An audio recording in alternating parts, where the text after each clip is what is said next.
अस्सलाम वालेकुम सज्जनों ते मित्रों किसान भराओ की हाल है तुहाडा खुश रहो सदा रहो वसदे रहो अज तुहाडा मेज़बान Chaudhary Akhtar Farooq Meo chief organiser Kisan board Pakistan नए अज़म नाल नए ख्यालात नाल तुहाडे कोल आया ते जावेद अहमद साहब साडे नाल ने ते जेहड़ा अज दा साडा टॉपिक ये है मौजू ये है वो किसान पैदा तो कर लैंदा है लेकिन पैदा करने के बाद उन्हें लभदा कुछ नहीं वो गलतियां कित्थे करदा है ਉਹਦੀ ਨੀਅਤ 'ਚ ਫਰਕ ਹੈ ਉਹਦੇ ਸਿਸਟਮ 'ਚ ਫਰਕ ਹੈ ਕਿੱਥੇ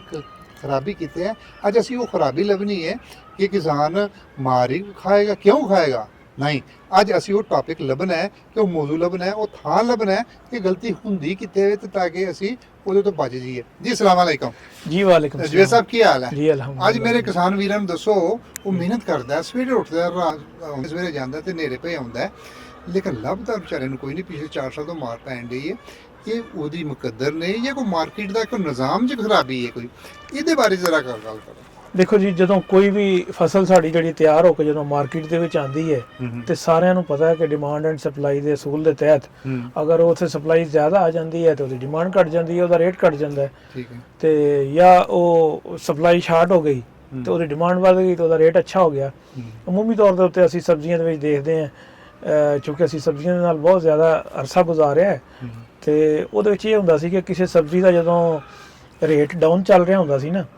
ਤੇ ਉਹ ਪਤਾ ਲੱਗ ਜਾਂਦਾ ਸੀ ਕਿ ਇਹ ਜਿਹੜੀ ਹੈ ਨਾ ਜੀ ਸਪਲਾਈ ਇਹਦੀ ਯਕਮੁਸ਼ਤ ਆ ਗਈ ਹੈ ਮੰਡੀ ਦੇ ਵਿੱਚ ਤੇ ਜਦੋਂ ਵੇਖਣਾ ਕਿ ਉਹਦਾ ਰੇਟ ਬਹੁਤ ਜ਼ਿਆਦਾ ਵੋਲੇਟਾਈਲ ਹੋ ਗਿਆ ਤਾਂ ਪਤਾ ਲੱਗ ਜਾਣਾ ਕਿ ਯਾਰ ਜਾਂ ਤਾਂ ਕੋਈ ਬਿਮਾਰੀ ਆ ਗਈ ਹੈ ਜਾਂ ਮੌਸਮ ਦੀ ਸ਼ਿੱਦਤ ਦੇ ਨਾਲ ਉਸ ਫਸਲ ਦੀ ਪੈਦਾਵਾਰ ਘਟ ਗਈ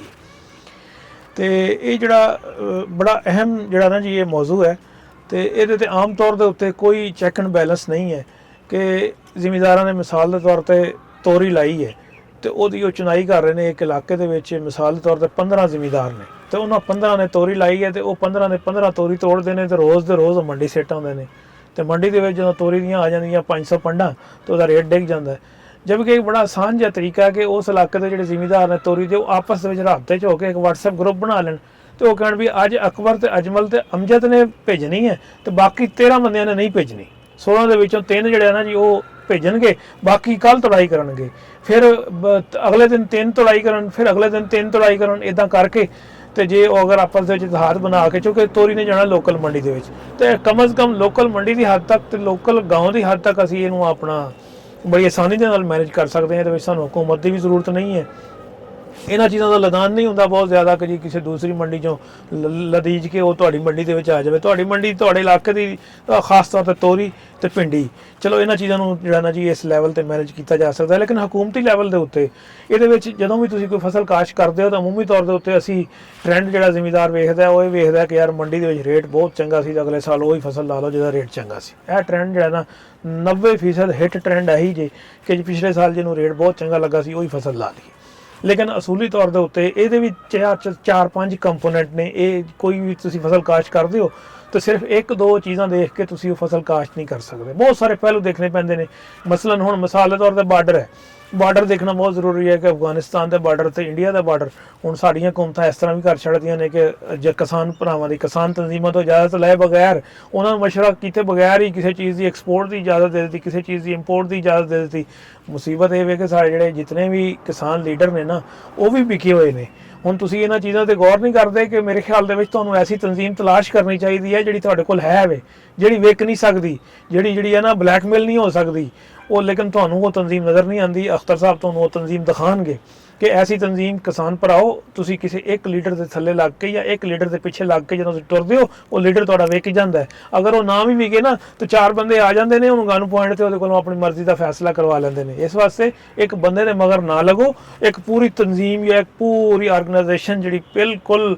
ਆਜ਼ਾਦਾਨਾ ਫੈਸਲਾ ਕਰੇ ਔਰ ਉਹਦੇ ਵਿੱਚ ਇੰਨੀ ਜੁਰਤ ਔਰ ਇੰਨੀ ਦਲੇਰੀ ਹੋਣੀ ਚਾਹੀਦੀ ਹੈ ਕਿ ਉਹ ਕਿਸਾਨਾਂ ਦੇ ਮਫਾਦ ਦੇ ਫੈਸਲੇ ਕਰੇ ਨਾ ਕਿ ਪਰਦੇ ਦੇ ਪਿੱਛੇ ਜਿਹੜਾ ਹੋਣ ਵਾਲਾ ਸੀਨ ਹੈ ਉਹਦੇ ਮੁਤਾਬਕ ਫੈਸਲੇ ਕਰੇ ਇਹ ਇੱਕ ਮਾਮੂਲੀ ਜੀ ਗੱਲ ਸੀ ਮੈਂ ਸਿਰਫ ਤੁਹਾਨੂੰ ਸਮਝਾਉਣ ਵਾਸਤੇ ਕਰ ਦਿੱਤੀ ਹੈ ਲੇਕਿਨ ਮੇਰਾ ਜਿਹੜਾ ਮਕਸਦ ਉਹ ਜਿੱਥੇ ਅਸੀਂ ਗੱਲ ਕਰ ਰਹੇ ਸੀ ਉਹ ਇਹ ਕਰ ਰਹੇ ਸੀ ਕਿ ਜਿਹੜੇ ਫੈਸਲੇ ਸਾਡੀ ਮੈਸ਼ਤ ਤੇ ਅਸਰਅੰਦਾਜ਼ ਹੋਣ ਤੋਂ ਇਲਾਵਾ ਸਾਡੇ ਕਿਸਾਨ ਦੀ ਕਮਰ ਤੋੜ ਦਿੰਦੇ ਨੇ। ਉਹ ਫੈਸਲੇ ਨਹੀਂ ਹੋਣੇ ਚਾਹੀਦੇ, ਜਾਂ ਉਹ ਫੈਸਲੇ ਕਰਨ ਲੱਗਿਆਂ ਕਿਸਾਨ ਭਰਾਵਾਂ ਦੇ ਨਾਲ ਮਸ਼ਵਰਾ ਹੋਣਾ ਚਾਹੀਦਾ ਹੈ, ਔਰ ਕਿਸਾਨਾਂ ਨੂੰ ਵੀ ਪਤਾ ਹੋਣਾ ਚਾਹੀਦਾ ਕਿ ਬਈ ਅਗਲੇ ਸਾਲ ਚੀਨੀ ਐਕਸਪੋਰਟ ਹੋਣੀ ਹੈ ਕਿ ਨਹੀਂ ਹੋਣੀ, ਚਾਵਲ ਐਕਸਪੋਰਟ ਹੋਣਾ ਹੈ ਕਿ ਨਹੀਂ ਹੋਣਾ, ਤਾਂ ਕਿ ਉਸ ਹਿਸਾਬ ਦੇ ਨਾਲ ਏਕੜੇਜ ਜਿਹੜੀ ਹੈ ਨਾ ਜੀ ਆਪਣੀ ਵਧਾ ਲੈਣ। ਇੱਕ ਬੰਦੇ ਦੇ 20 ਕਿੱਲੇ ਨੇ, ਉਹ 5 ਕਿੱਲੇ ਚਾਵਲ ਲਾ ਲਵੇ, 5 ਕਿੱਲੇ ਕਣਕ ਲਾ ਲਵੇ, ਜਾਂ ਕੋਈ ਹੋਰ ਫਸਲ ਲਾ ਲਵੇ, ਕੋਈ ਸਬਜ਼ੀ ਲਾ ਲਵੇ। ਉਹਨੂੰ ਪਤਾ ਹੋਵੇ ਕਿ ਇੰਡੀਆ ਦਾ ਬਾਰਡਰ ਨਹੀਂ ਖੁੱਲੇਗਾ, ਟਮਾਟਰ ਇੰਡੀਆ 'ਚ ਨਹੀਂ ਆਣਾ, ਉਹ ਟਮਾਟਰ ਦੀ ਫਸਲ ਕਾਸ਼ਤ ਕਰੇ। ਉਹਨੂੰ ਪਤਾ ਹੋਵੇ ਕਿ ਜਨਾਬ ਚਾਵਲ ਐਕਸਪੋਰਟ ਹੋਣਾ ਹੈ ਤਾਂ ਉਹ 5 ਕਿੱਲਿਆਂ ਦੇ ਬਜਾਏ 10 ਕਿੱਲੇ ਚਾਵਲ ਲਾ ਲਵੇ। ਠੀਕ ਹੈ ਨਾ। ਇਸੇ ਤਰ੍ਹਾਂ ਮੌਸਮੀਆਤ ਵਾਲੇ ਨੂੰ ਦੱਸਣ ਕਿ ਯਾਰ ਬਾਰਿਸ਼ਾਂ ਹੋਣੀਆਂ ਨੇ, ਜ਼ਿਆਦਾ ਹੋਣੀਆਂ ਨੇ, ਇਹ ਤਾਂ ਖੈਰ ਹੋ ਰਿਹਾ ਇੰਨੀ ਕੁ ਤਾਂ ਚਲੋ ਅਲਹਮਦੁਲਿਲਾ ਸਾਡੇ ਕਿਸਾਨ ਨੂੰ ਸਮਝ ਹੈ। ਲੇਕਿਨ ਜਿਹੜੀ ਚੀਜ਼ ਕਿਸਾਨ ਦੇ ਅਖਤਿਆਰ 'ਚ ਨਹੀਂ ਹੈ ਨਾ, ਉਹ ਇਹ ਵੇ ਕਿ ਪਤਾ ਹੀ ਨਹੀਂ ਲੱਗਦਾ ਬਾਰਡਰ ਬੰਦ ਹੋ ਜਾਂਦਾ, ਤੇ ਪਤਾ ਹੀ ਨਹੀਂ ਲੱਗਦਾ ਬਾਰਡਰ ਖੁੱਲ੍ਹ ਜਾਂਦਾ। ਤੇ ਇਸ ਬੁਨਿਆਦ ਦੇ ਉੱਤੇ ਚੀਜ਼ਾਂ ਦੇ ਰੇਟ ਵੱਧ ਜਾਂਦੇ ਨੇ, ਤੇ ਲੋਕ ਅਗਲੇ ਸਾਲ ਕਿਸਾਨ ਭਰਾ ਉਹ ਫਸਲ ਕਾਸ਼ਤ ਕਰ ਪੈਂਦੇ ਨੇ। ਇੱਕ ਚੀਜ਼ ਇਹ ਵੇ। ਦੂਸਰੀ ਇਹ ਵੇ ਕਿ ਜਿਹੜੀ ਮੈਂ ਤੁਹਾਨੂੰ ਛੋਟੇ ਲੈਵਲ ਤੇ ਗੱਲ ਕੀਤੀ ਹੈ, ਮਾਈਕਰੋ ਲੈਵਲ ਤੇ ਛੋਟੀ ਮੰਡੀ ਦੇ ਵਿੱਚ ਤੁਸੀਂ ਆਪਣੇ ਛੋਟੇ ਛੋਟੇ WhatsApp ਗਰੁੱਪ ਬਣਾ ਕੇ ਜਦੋਂ ਤੁਸੀਂ ਮਾਲ ਭੇਜ ਰਹੇ ਹੁੰਦੇ ਹੋ, ਤਾਂ ਤੁਸੀਂ ਵੱਡੇ ਲੈਵਲ ਦੇ ਉੱਤੇ ਵੀ, ਪੰਜਾਬ ਲੈਵਲ ਦੇ ਉੱਤੇ ਜਾਂ ਜ਼ਿਲ੍ਹਾ ਲੈਵਲ ਦੇ ਉੱਤੇ, ਤਹਿਸੀਲ ਲੈਵਲ ਦੇ ਉੱਤੇ, ਜਾਂ ਪੂਰੇ ਪਾਕਿਸਤਾਨ ਲੈਵਲ ਦੇ ਉੱਤੇ ਵੀ WhatsApp ਗਰੁੱਪ ਬਣ ਕੇ, ਤੇ ਉਹ ਐਸੇ ਮਖਸੂਸ WhatsApp, ਇਹ ਨਹੀਂ ਕਿ ਹਰ ਬੰਦਾ ਹੀ ਉਹਦੇ ਵਿੱਚ ਸ਼ਾਮਲ ਹੋਵੇ, ਉਹਦੇ ਵਿੱਚ ਮਖਸੂਸ ਜਿਹੜੇ ਫਸਲ ਕਾਸ਼ਤ ਕਰ ਰਹੇ ਨੇ ਉਹ ਬੰਦੇ ਵਿੱਚ ਸ਼ਾਮਲ ਹੋਣੇ ਚਾਹੀਦੇ ਨੇ। ਔਰ ਇਹ ਜਿਹੜਾ ਸਾਡਾ ਪੁਰਾਣਾ ਨਿਜ਼ਾਮ ਹੈ, ਪਟਵਾਰੀ ਨਿਜ਼ਾਮ,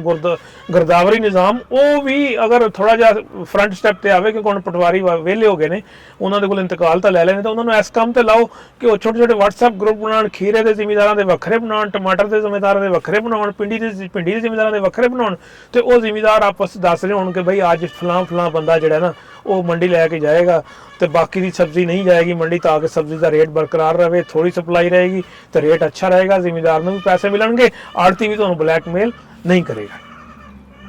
ਜੀ ਕਿਸਾਨ ਭਰਾਓ, ਜਵੇਦ ਅਹਿਮਦ ਸਾਹਿਬ ਨੇ ਇੱਕ ਗੱਲ ਕੀਤੀ, ਬੜੀ ਸੋਹਣੀ ਕੀਤੀ ਸੀ, ਲੇਕਿਨ ਨਾਲ ਉਹਦੇ 'ਚ ਸੋਹਣੀ ਗੱਲ ਕਰਕੇ ਅਖੀਰ 'ਚ ਉਹਨਾਂ ਨੇ ਕਹਿ ਦਿੱਤਾ ਕਿ ਯਾਰ ਗੱਲ ਛੋਟੀ ਜਿਹੀ ਸੀ, ਮੈਂ ਤੁਹਾਨੂੰ ਐਵੇਂ ਹੀ ਕਰ ਦਿੱਤੀ ਕਿਸਾਨ ਤਨਜ਼ੀਮਾਂ ਦੀ। ਗੱਲ ਸੱਚੀ ਜੇ, ਛੋਟੀ ਗੱਲ ਨਹੀਂ, ਗੱਲ ਬੜੀ ਵੱਡੀ ਜੇ।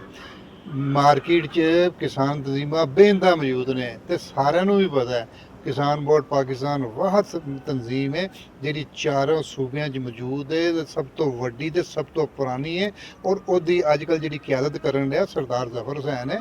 ਬੇਦਾਗ ਮਾਜ਼ੀ ਹੈ। ਉਹਦੇ ਤੇ ਕੋਈ ਮਾਈ ਦਾ ਲਾਲ ਉਂਗਲ ਨਹੀਂ ਉਠਾ ਸਕਦਾ ਕਿ ਇਹਨੇ ਇਹ ਫੈਸਲਾ ਕੀਤਾ ਤੇ ਇੱਥੋਂ ਇੰਨੇ ਨੋਟ ਕਮਾ ਗਿਆ। ਬਾਕੀ ਸਾਰਿਆਂ ਦੀ ਆਪਣੀ ਆਪਣੀ, ਕਿਸੇ ਦਾ ਨਾਂ ਨਹੀਂ ਲੈਣਾ,